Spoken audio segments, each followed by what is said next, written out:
Welcome to QuickSpeak the English podcast for amazing learners just like you. I'm so glad you're here today. Thanks for having me. In this episode, we're going to talk about relationships. Not the grammar kind, Right. but the kind between people. Yeah. We'll explore how our past can shape the relationships we have today.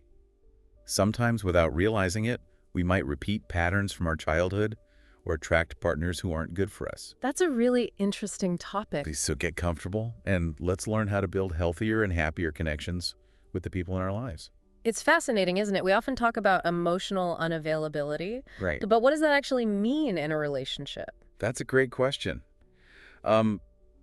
I've heard that term thrown around a lot, but I'm not always sure what it means in practice. Well, imagine someone who has difficulty expressing their feelings or struggles to commit. Yeah. Maybe they constantly avoid getting close to someone or pull away when things get serious. These could all be signs of emotional unavailability. So it's like they're holding back a part of themselves. Exactly. But why would someone be attracted to a partner who's emotionally unavailable? It's complex, of course, but sometimes it can stem from our own insecurities. Oh. For example, if someone struggles with low self-esteem, Right. they might subconsciously seek out partners who reinforce those negative beliefs. So it's almost like they're unknowingly looking for someone to validate their feelings of unworthiness. It can feel that way. Yeah. It's a difficult cycle to break. Right. But awareness is the first step. Mm-hmm. Once you recognize those patterns, you can start to challenge those negative beliefs and make different choices. That's a powerful point. Realizing that we have more control over our relationship patterns than we might think. I think so. And speaking of patterns, you mentioned that our childhood experiences can influence our adult relationships. Yes. Could you tell us more about that? Absolutely. Think about the relationships you had as a child, especially with your caregivers. Those early bonds shape our understanding of what love and connection should feel like. So if those early experiences were difficult, could that impact our choices later in life? It certainly can. How so? Let's say someone grew up with a parent who is emotionally distant. They might be more likely to attract partners who are also emotionally unavailable because it feels familiar. So it's like our subconscious is trying to recreate those early dynamics, even if they weren't healthy. Exactly. And it's not about blaming our past, but about understanding how it might be influencing our present. Once we become aware of those patterns, we can start to make conscious choices to break the cycle. That makes a lot of sense. Yeah. But how do we become more aware of those patterns, especially if they're happening on a subconscious level? Well, self-reflection is key. Take some time to think about your past relationships. Are there any common threads? Do you notice any repeating patterns in the types of partners you attract? That's a great idea. It's like taking an inventory of your relationship history to see what lessons you can learn. Precisely. And don't underestimate the power of feedback. Talking to trusted friends or family members can provide valuable insights into how you come across to others. It's like having an outside perspective to help you see things more clearly. Yeah. Okay, so we've talked about how our past experiences and self-esteem can impact our relationships. But what about the energy we project? I've heard the saying, energy attracts energy. Is there any truth to that? It might sound a little mystical, but there is a scientific basis for this concept. Our brains have something called mirror neurons, Right. which allow us to empathize and connect with others. Could you explain how that works in a relationship context? Imagine you meet someone who is radiating confidence and positivity.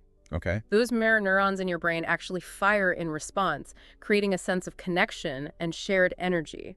So the more positive and confident we feel within ourselves, Right. the more likely we are to attract people who also embody those qualities. Exactly. It's not about pretending to be someone you're not, but about cultivating genuine positivity and well-being within yourself. That's empowering.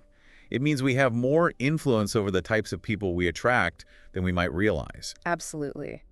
And that influence extends to the boundaries we set in our relationships. Can you explain what you mean by boundaries? I think it's a word that can have different meanings for different people. You're right. It's an important concept to clarify. Think of boundaries as your personal guidelines for how you want to be treated in a relationship. Okay. It's about defining what's acceptable and unacceptable behavior. So it's like drawing a line in the sand to protect your emotional well-being and communicate your needs. That's a great way to put it. And having clear boundaries can actually help us filter out the wrong people. I'm curious to hear more about that. How do boundaries act as a filter in relationships? Well, when you communicate your limits and expectations up front, it sends a clear message to potential partners about how you deserve to be treated. Those who aren't willing to respect those boundaries will naturally fall away, leaving space for those who align with your values. It's like those boundaries act as a magnet for the right kind of people and a repellent for those who aren't a good fit. That's a great analogy. It's about creating a space where you feel safe, respected, and valued. And that brings us to another crucial point, recognizing those early warning signs, those red flags that can pop up in relationships. Yes, red flags are so important to talk about. Ah. What are some of the biggest red flags people should be aware of? One major red flag is love bombing. It's when someone showers you with excessive affection, attention, and gifts very early in the relationship. So it's like they're trying to sweep you off your feet before you have a chance to really see them clearly. Exactly. While it can feel amazing at first, it's often a manipulation tactic to quickly gain control and create dependency. Wow, I never thought about it that way. That's definitely something to watch out for. What are some other red flags to be aware of? Another huge red flag is disrespect for boundaries. Okay. If someone consistently pushes your limits or ignores your requests, that's a major sign of trouble. It shows a lack of respect for you as a person and for your needs. Absolutely. And keep an eye out for excessive jealousy and possessiveness. Okay. This can manifest as controlling behavior, trying to isolate you from your friends and family, or constantly checking up on you. That kind of behavior could be so suffocating and controlling. It's definitely not healthy. Not at all. And another big one is poor communication. If someone avoids difficult conversations, shuts down, or resorts to passive-aggressive tactics, it's a sign they don't have the skills to navigate conflict healthily. Yeah, communication is the foundation of any strong relationship. Right. If you can't talk openly and honestly with each other, it's going to be really tough to build trust and intimacy. You nailed it. And lastly, be aware of gaslighting. Okay. This is a very serious form of emotional abuse where someone manipulates you into doubting your own perceptions and reality. It can be incredibly damaging. It's like they're trying to make you question your own sanity. That's so scary. It is. And if you ever feel like something is off in a relationship, trust your gut instinct. Don't dismiss those feelings, even if the other person is trying to convince you otherwise. That's such good advice. So we've talked about all these external factors, but ultimately it all comes back to self-awareness, right? Absolutely. Yeah. The more we understand ourselves, our patterns, our needs, our strengths and weaknesses, Mm-hmm. the better equipped we are to attract the right people and build healthy relationships. But how do we actually cultivate that self-awareness? It's easier said than done, isn't it? It does take effort, but there's so many powerful tools available. Mindfulness practices, journaling therapy, these can all help us delve deeper into our own thoughts, feelings, and behaviors. So by becoming more self-aware, we're essentially creating a roadmap for attracting people who are truly compatible with us. Exactly. It's about aligning our inner world with our outer experiences. And that's how we start to build those fulfilling, authentic connections we all crave. That's such a beautiful way to put it. Yeah. So the key takeaway here is that The key takeaway is that we have more power than we realize. when it comes to shaping our relationships. It's not about blaming ourselves for past mistakes, but learning from them Right. and moving forward with more awareness. Exactly. It's about taking ownership of our choices Mm-hmm. and creating a future where we feel loved, respected, Right. and fulfilled. So much of what we've discussed today feels like it boils down to self-awareness. Yeah. But for someone listening who's thinking, okay, I get it, but where do I even begin? Yeah. What advice would you give them? I'd encourage them to start with self-reflection. Think about your past relationships. What patterns do you notice? Okay. What are the common threads in those experiences? That sounds like a powerful exercise. Yeah. It's like taking a step back to really examine your relationship history and see what lessons you can learn. Absolutely. And don't be afraid to seek support. Talking to trusted friends or family can be helpful, and therapy can provide valuable insights and guidance. It's like having a supportive guide to help you navigate those complex emotions and patterns. Precisely. Remember, creating healthy relationships is a journey, not a destination. It's about continuous growth, self-awareness, and a willingness to learn and evolve. It's a beautiful reminder that we can always improve Yeah, and create even more fulfilling connections in our lives. I agree. You know, something that I've been thinking about as we've been talking is the idea that childhood wounds can impact our attraction patterns. Something we touched upon earlier, but I'd love to dive a little deeper. It's a fascinating area of study. Those early relationships we have with our caregivers Right. shape our understanding of love, trust, and security. So if those early experiences were marked by neglect or inconsistency, could that create wounds that we carry with us into adulthood? Yes, absolutely. And without realizing it, Yeah. we might find ourselves drawn to partners who mirror those early dynamics. It's like we're trying to recreate those familiar patterns, even if they weren't healthy for us. So, for example, someone who grew up with an emotionally distant parent Right. might. They might be more likely to attract partners who are also emotionally unavailable. Hmm. It's like their subconscious is trying to heal those old wounds by finding someone who fits that familiar mold. It's a complex and often unconscious process, Mm-hmm. but it makes a lot of sense when you think about it. It is. That's why self-awareness is so crucial. Right.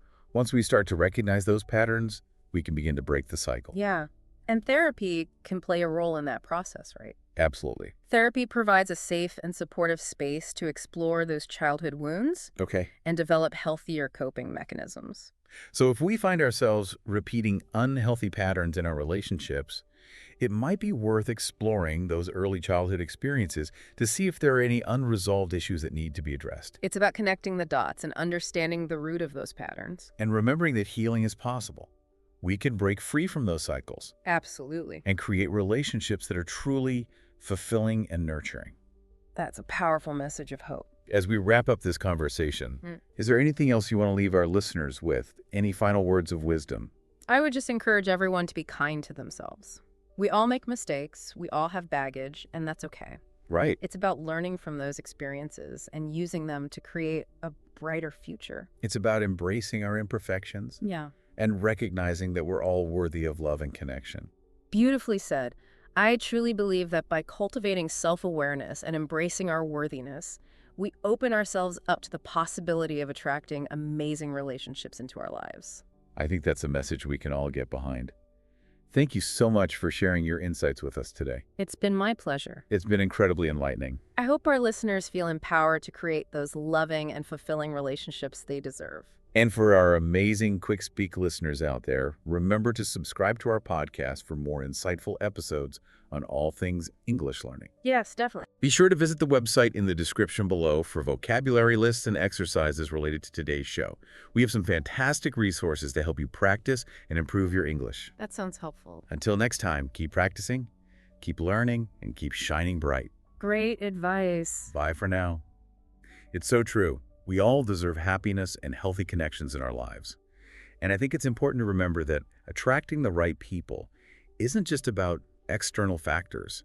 It's also about cultivating those positive qualities within ourselves. That's a really important point. It's about inner peace, self-love, and a deep sense of worthiness. So it's not just about looking for certain qualities in a partner, but also about becoming the best versions of ourselves.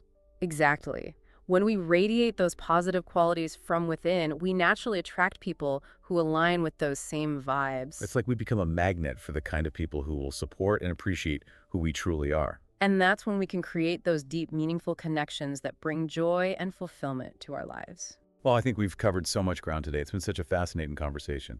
It has been a pleasure sharing these insights with you and your listeners. Before we wrap up, I just wanted to touch on one more thing. Yeah. We talked about the importance of self-awareness. But for those who are new to this journey, what are some practical steps they can take to start becoming more self-aware? That's a great question. One simple but powerful practice is journaling.